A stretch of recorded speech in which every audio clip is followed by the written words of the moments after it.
मित्रांनो, स्वागत आहे तुमचं लाईफ विथ प्रणालीमध्ये. आजचा ब्लॉग हा खूप खास आणि मजेदार असणार आहे. त्यामुळे व्हिडिओ शेवटपर्यंत नक्की बघा हा. कारण का आता तुम्हाला माहिती आहे, जसं की पाऊस चालू आहे. पावसामध्ये हे वेगवेगळ्या प्रकारची मच्छी भेटते आपल्याला. खेकडे, चडणीचे मासे, भरपूर अशी आहेत जे मच्छी पकडायला वगैरे जातात ना.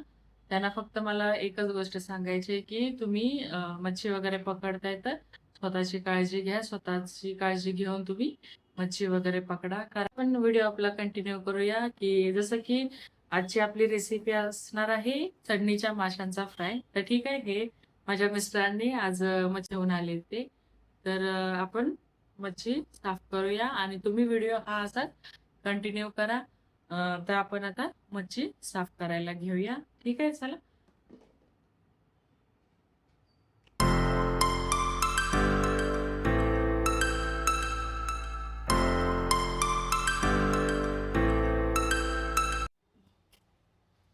मच्छी आपली साफ करून झालेली आहे. हे बघा.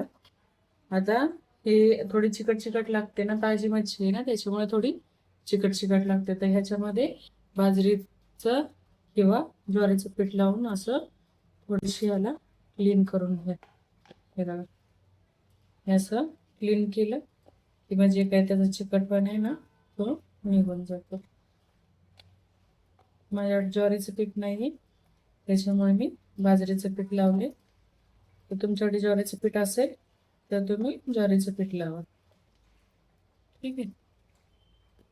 हे बघा, आता मस्त ह्याचं चिकटपणा गेले. आता हे पीठ लावून थोडंसं मॅश करून ह्याला धुवून टाकायचं. मच्छी धुवून झालेली आहे. पीठ लावून मस्त तिला वॉश करून घेतले. आता ह्याच्यामध्ये मसाला टाकायचा. मसाला काही जास्त नाही टाकत आहे मी. जसं की तुम्ही माझ्या रेसिपी बघितली असती तर मी फक्त हळद, मीठ आणि घाटी मसाला, ठीक आहे, जो की माझी आजी बनवून देते मला. ठीक आहे. हळद टाकून घेतली आपण थोडीशी.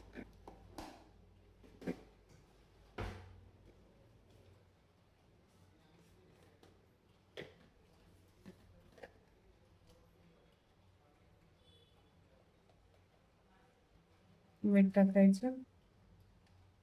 तुम्हाला लिंबू हे करायचं असेल तर तुम्ही लिंबू टाकू शकता. लिंबू टाकल्याने काय होतं की जो मच्छीचा स्मेल येतो ना, तो येणार नाही लिंबू टाकल्याने. पण आता मी पिठाने वॉश केलंय ना, त्याच्यामुळे त्याचा चिकटपणा पण गेलाय आणि जो त्याचा स्मेल असतो तो पण गेलाय. ठीक आहे. तर आपला हळद टाकून झाले, मीठ टाकून झाले. आता आपला हा घाटी मसाला.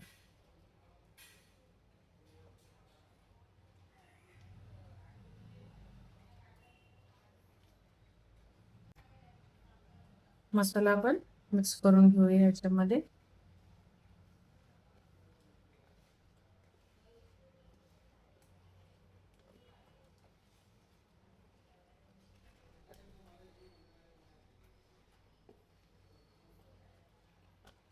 तुम्हाला थोडंसं आंबट हवा असेल तर याच्यामध्ये लिंबू टाका किंवा कोकमचा टाकू शकता तुम्ही. कोकमचा आगळ किंवा चिंचेचा आगळ असं तुम्हाला ऍड करायचं असेल तर करू शकता. पण मी ऍड नाही करणार आहे. मी हा एवढ्याच मसाल्यामध्ये फ्राय करणार आहे फक्त. ठीक आहे. तुम्हाला अशी मच्छी नसेल आवडत तर मग तुम्ही हा मसाला लावून झाल्यानंतर असं ह्या स्टेपवरती आल्यानंतर घेऊन रवा, तांदळाचं पीठ, त्याच्यामध्ये थोडं लाल तिखट, मीठ वगैरे टाकून तुम्ही ह्याला डिप करून तेलामध्ये फ्राय करू शकता. ठीक आहे. आता ह्या स्टेपवरती आले. आता आपण पॅन ठेवायचं गरम होते. आता गॅस, पॅन मस्त गरम झालेले. आता आपण तेल टाकून घेऊया.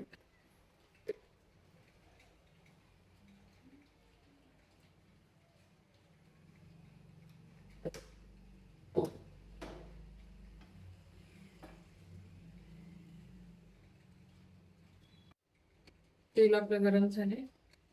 ह्याच्यामध्ये इथं मच्छी सोडून घेऊ. थोडं सांभाळून.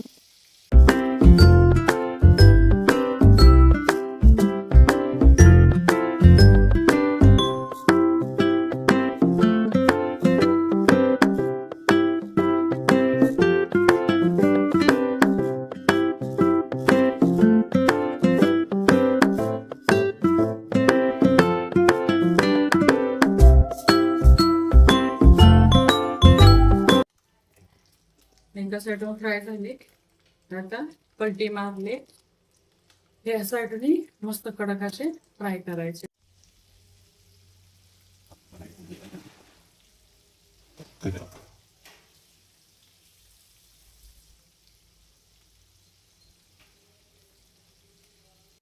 आपण थोडे फ्राय करून काढले, आता राहिलेले फ्राय करायला टाकले.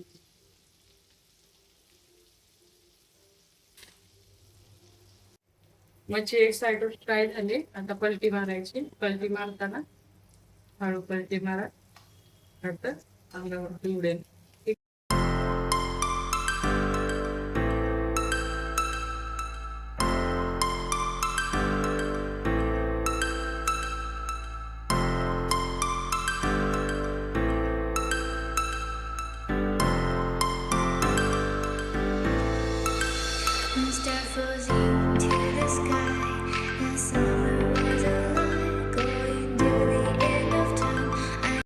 या साईडून पण आपली मच्छी फ्राय झालेली. आता अजून एक पलटी मारून घ्यायची आपल्याला.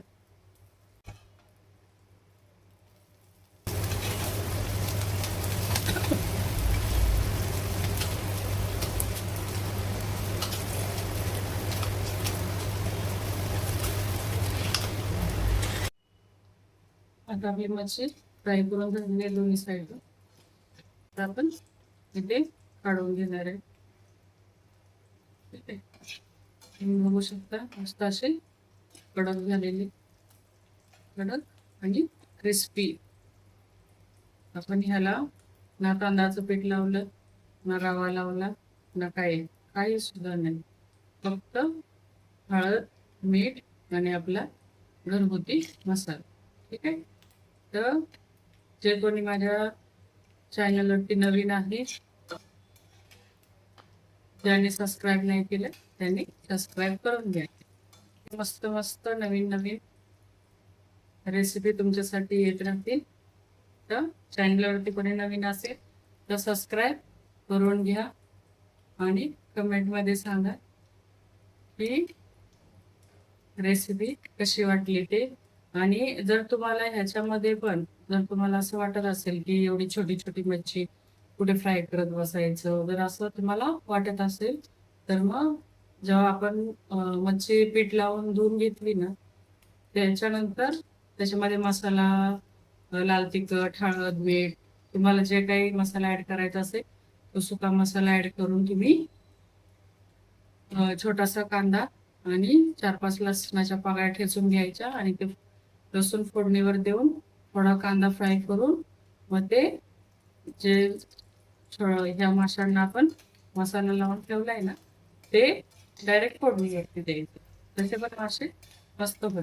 ठीक आहे. चला आपले मासे फ्राय झालेले आहेत, आपण काढून घेऊ.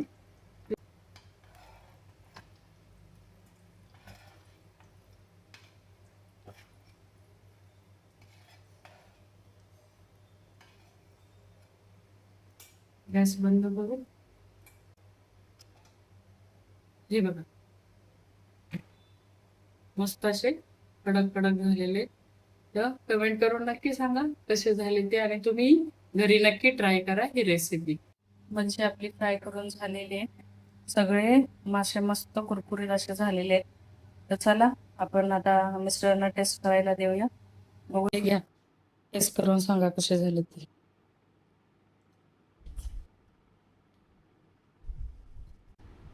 कुरकुरीत